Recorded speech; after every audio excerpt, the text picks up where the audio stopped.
Si vos joueurs en ont marre d'incarner du héros ou du vilain, faites-les travailler pour un camion. Vous connaissez sans doute le concept des isekai, ces histoires où un personnage se fait bombarder dans un autre royaume et va devenir le héros de la prophétie légendaire de la lumière perdue, blablabla, insérer le scénario. Et souvent, le passage secret pour aller vers ce genre de royaume consiste à faire un gros câlin à un Renomaster lancé à 90.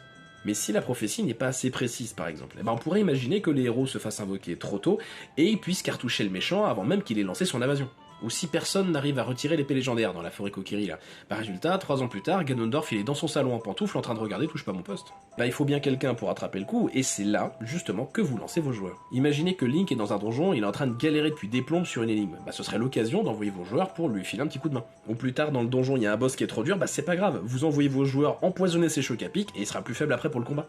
Ou alors, il y a Ganondorf qui s'est gavé à construire un donjon du futur, mais du coup il a plus une thune pour payer ses hommes, et pour éviter la mutinerie et donc l'échec des forces du mal, va falloir trouver un trésor rapidement pour le financer. L'histoire doit continuer, et vos joueurs sont des techniciens en coulisses qui rattrapent le coup pour sauver le spectacle. Et en contrepartie, vous leur offrez carte blanche et des pouvoirs encore plus puissants.